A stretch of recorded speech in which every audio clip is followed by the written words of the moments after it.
Hello and welcome to Patito's Gang. I'm Nenna Jemie. Lagos is Africa's largest city. Many of us know this, with a population of over 20 million people. There are great benefits to this: a booming economy, diversity, and lots of opportunities.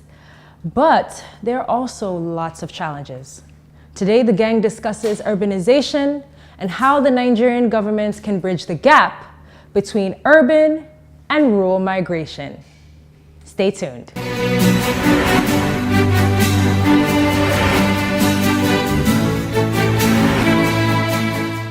This time around, we're talking about urbanization and the megalopolis clusters. We have been saying in this Potatoes Gang the need to not just to decentralize the economy, to bridge the gap between the rural and urban migration. And we also saying that Nigeria needs at least 6 mega cities, new cities built in each, bigger than Abuja, bigger than Lagos, located in each of the 6 geopolitical zones in this country. That way, you find that you don't need to come to Lagos to become a rich man like me, or go to Abuja, for you to make it in life.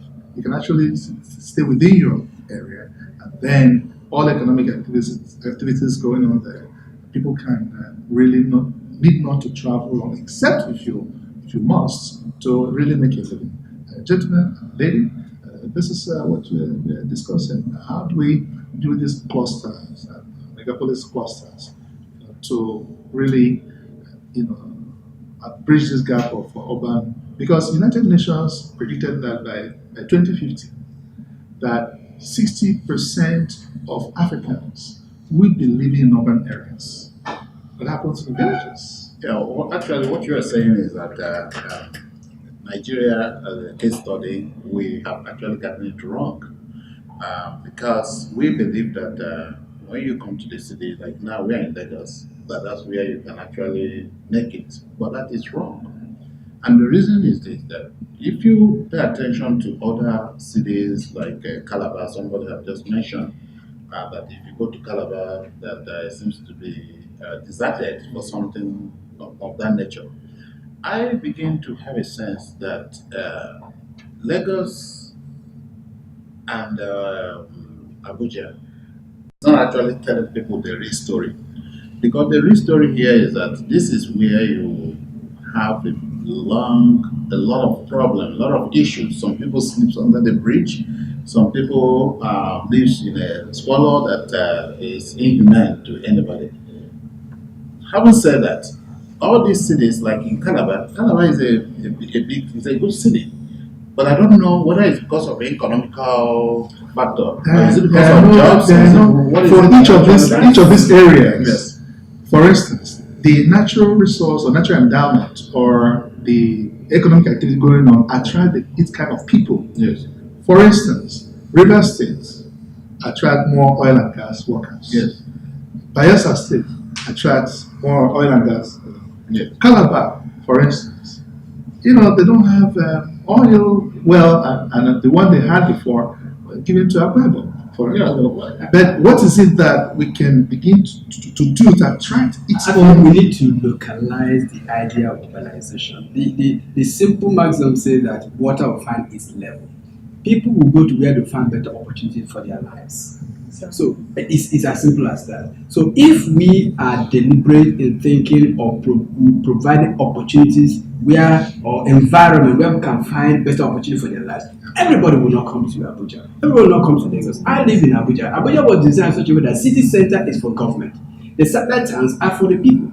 And what it means that they're supposed to provide infrastructure for the satellite town. People will live there, do their life, do their businesses, and they don't have a need to come to the city center, except, as he said, if people have business with the government. But unfortunately, the government did not provide infrastructure. So everybody is clustered in one place. So the city is stretched in terms of social infrastructure. So what we are saying here, for instance, is that urbanization is about government taking deliberate steps to develop new areas, providing those places of facilities, social infrastructure, so that people can go there and do business and do economic activities, still that will benefit their lives. Educational facilities. Yeah, it goes beyond that. It goes a little bit beyond that because if government goes to an area and develop that place without actually putting infrastructure that will create jobs. Development is simply infrastructure. Yes, I guess my point is that what it is that the government must, by its way of doing business,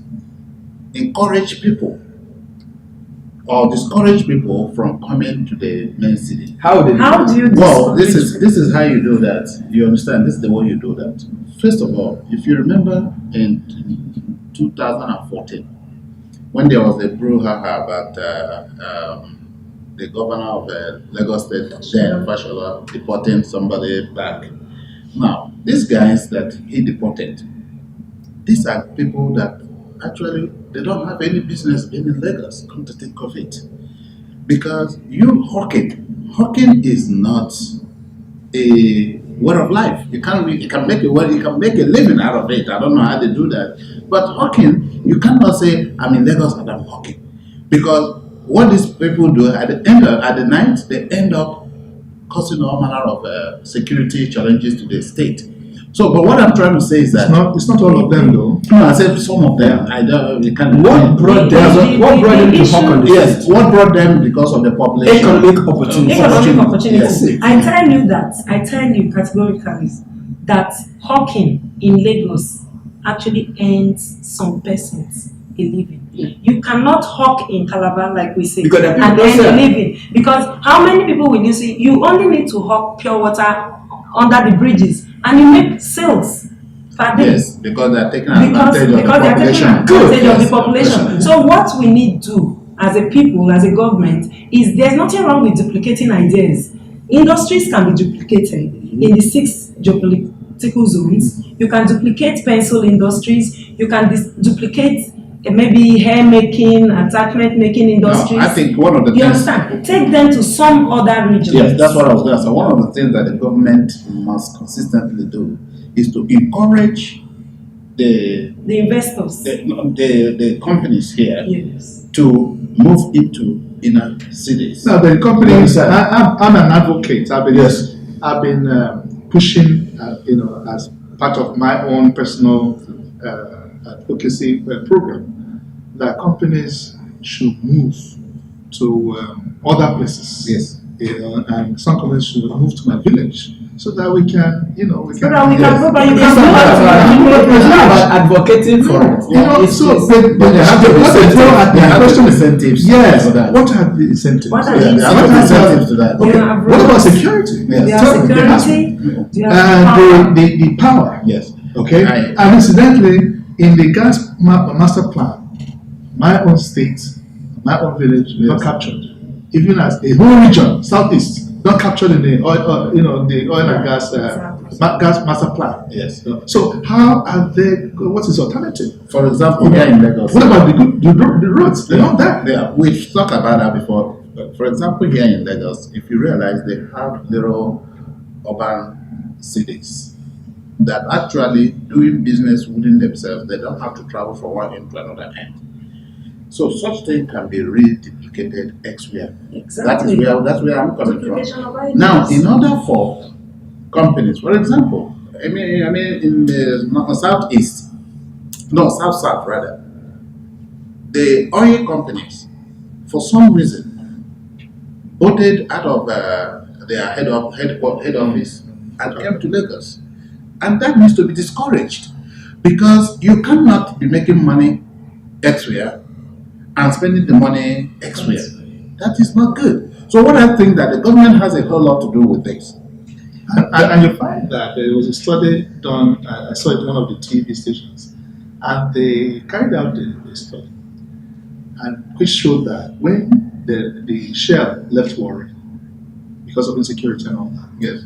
it affected the local economy. It has No, to. it will. The market women said they used to Yes. sell 5,000 a Yes. day, Yes. It will. and in 1 week, that period, they were not selling up to 1,000. And even the servicing companies will move as well. Yeah. You Once you move, the servicing companies will move, and every person will move to mega city, and You see, the government has a central role in issue of urbanization, and because it is government that provide infrastructure upon which society runs. So when governments are able to provide infrastructure in the local areas in terms of roads, access roads, electricity, water supply, healthcare, if people have those things, the tendency for them to migrate to city center reduces. Yeah, that's people want to go to. No, you keep saying that Yes. as if, for example, we have a place. For some reason, I keep mentioning this place, Calabar. They have roads in Calabar. They have infrastructure in Calabar. Why are people still not staying there? So what we're talking about is that why are people There are no industries. That's where we should be talking about, but not infrastructure. don't forget Infrastructure is not an industry. No, for some areas, That's we are talking about Calabar. For some areas, it is infrastructure. Yes. That is basic. Yes. But for places that have infrastructure, what are the industries, the means of livelihood, those things that will encourage people to stay and continue to make their livelihood there without wanting to step out to the next mega city? That's it. To make it On that note, you just hold your thought there. When we return from this break, where the debate will continue on, the urbanization and megapolis clusters.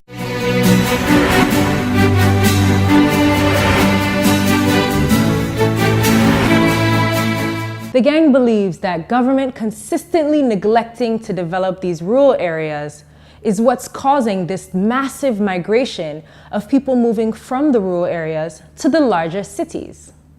We'd also like to get your thoughts on this. Let's take it to the streets. When the government is seen that way, it will be reduced. We don't want people that are just striving to get there. Our population in Lagos have brought about improper movement of people, like the transportation part now. You can't get to a particular place if you want to at a designated time.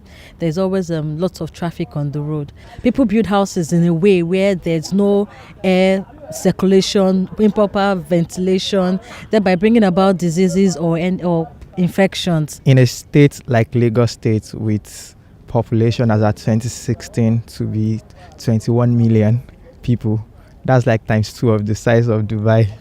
It's crazy to think about the rate of urbanization and the rate of technological advancement in Dubai when you compare it to Lagos. Urbanization is not yet here, but yet we are so much than what technology or what our resources could cater for. So that's just the basics of the problem that Lagos is being faced with, because there will be health challenges. Odors are just small because the space is small and the technology and resources is small. So we should expect that. Migration of people from rural region or less economic areas to Lagos is increasing and preceding urbanization. What do I mean? What I meant is that urbanization should happen first, then people will come into that space. But here, there is reduced industrial development and people are coming preceding that rate of development. So it means that those that should be farming back at home, those that should be producing foods back at home are all in Lagos trying to make money, which means that there won't be industrial growth, there won't be food. It's just a tickling time bomb.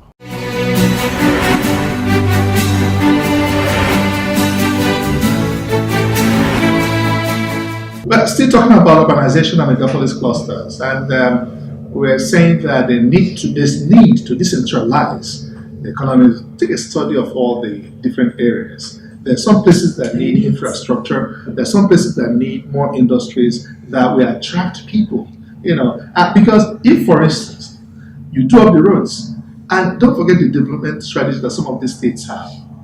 Urban center development. You come to a state, they spend money in developing the city center, the capital, and then you go to rural areas. There are no facilities, no water, no electricity, no healthcare. So you find that everybody is trooping to the city center for one thing or the other. And we're saying no. That's not how to develop a place. Yes. And we shouldn't forget there are industries that shouldn't be set up in the city centers. There are industries that are hazardous that Yes. should be set up very far away from where people Yeah. But then infrastructure for them to operate there to operate there has to be provided. There's no road to take In my- staff. In my book, The Economics of Leadership, I did mention the fact that a leader, using demand and supply, a leader is in the supply side, and a manager is in the demand side. Now, a good leader, should, because in economics, it said that demand will always rise to meet up with supply. Yes. A good leader should look at the states, find out the natural endowments, factor endowments in that state, and see how it can build a cluster of industries around them. And that if you build massive infrastructure, it might be crazy that who's going to live there, but again, with that concept, that when you take a longer view, Yes, build up infrastructure, and then always people will be attracted. Yes, to other states have to learn from Lagos. There is something Lagos is doing good that most people have not actually, because we keep looking at it from different angles. You see, Lagos, not until Tinubu came in, he had a master plan. And among his master plan was to open up Lagos. That's why they use the word mega, to make Lagos a mega city. And in order to achieve that, the first thing he did was to make sure he created an enabling environment. That was when the areas that are closer to Lekki Axis started opening up and all that. People now living, because before, it's only in the mainland that people actually congregate, clustered in there. Yes. But because he was able to open up areas like Lekki, now we're going to Ibeji, Lekki and other areas. So this is the same thing that the other states need to do. They need to create an enabling environment and they need to open up the... There was a study done by an arm of United Nations, whether you need one of these agencies of United Nations, in 2003 or thereabout. And they said that by 2027, that Lagos will not have sufficient infrastructure to carry it out. That is sink. Population. I read it. Yeah, It sink. It will sink. That Lagos is going to sink. Yes. Unless they open up the place.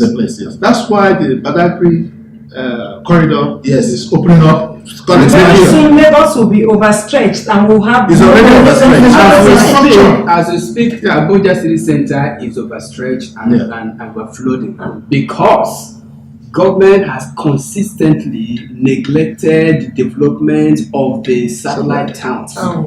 Because the satellite that the people who designed the city was such that the satellite towns will be self-existing, self-sustaining. All the infrastructure that they need to operate will be provided for them: healthcare, general hospital, electricity, water supply system, and all that. So people live there, do their business, and if they need to work in town, they will just come to town, do their work, and then go back. Well, that's exactly what is happening now. No, that's exactly what is happening.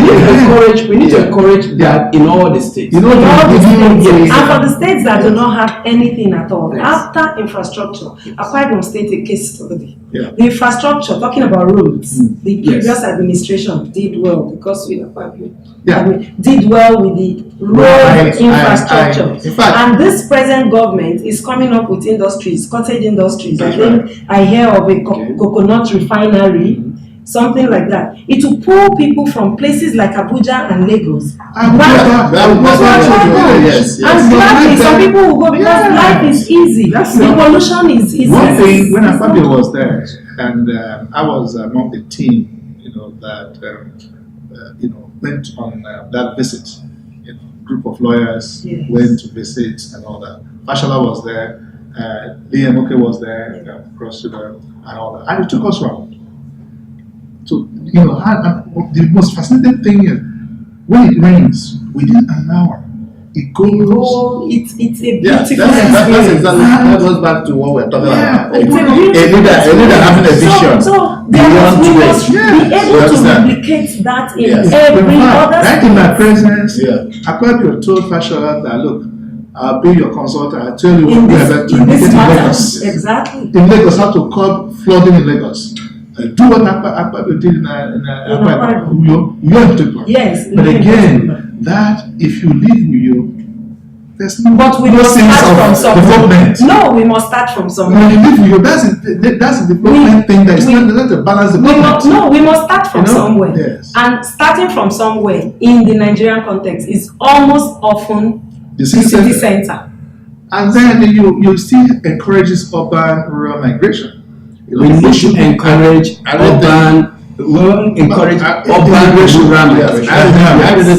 didn't think for people to reorganization, you must give incentives like tax breaks to all these companies that are here.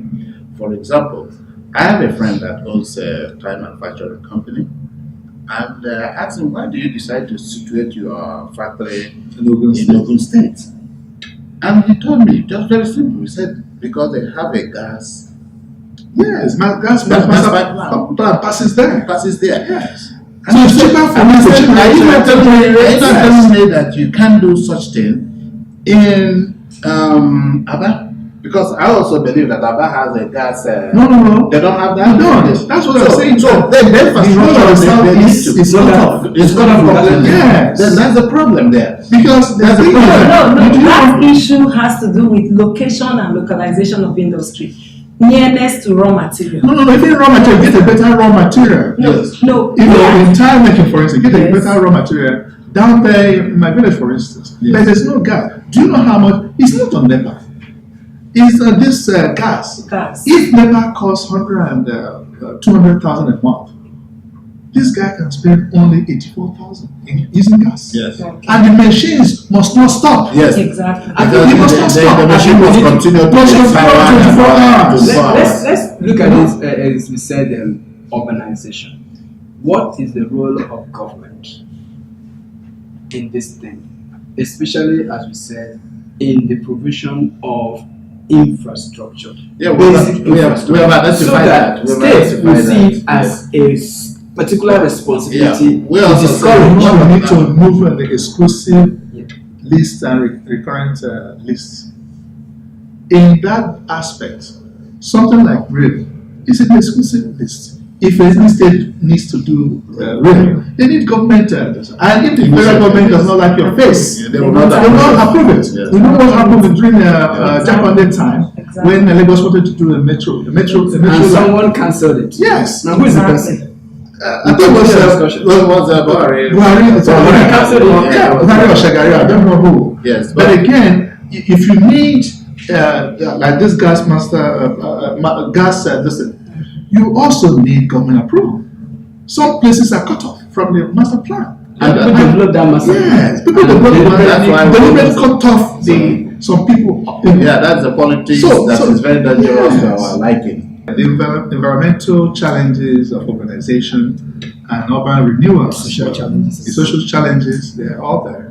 But it's important that the government begin to think of really leaving the city centers and building up the satellite towns in major cities, and then locating industries where they should be, where there are natural endowments, and that will attract investment in those areas. That way, we now have, just like we have reverse brain drain, we now have reverse urban, now be urban rural migration.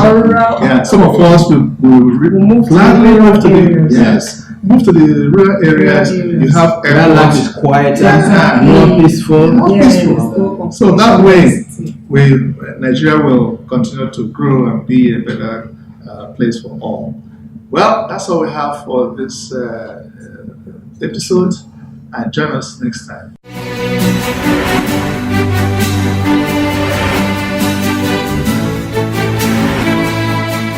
A solution the gang suggests: to bridge the gap between rural and urban migration, the government should create more megacities, as well as creating social infrastructures within the rural areas to assist their industries in growing. Well, that's all that we have time for today on Patito's Gang. Thank you so much for joining us. We hope you found today's episode to be informative and enlightening. Join the conversation. Be sure to follow us on all our social media pages displayed right there on your screen. I am Nenna Jimye. And until next time, take care and be well.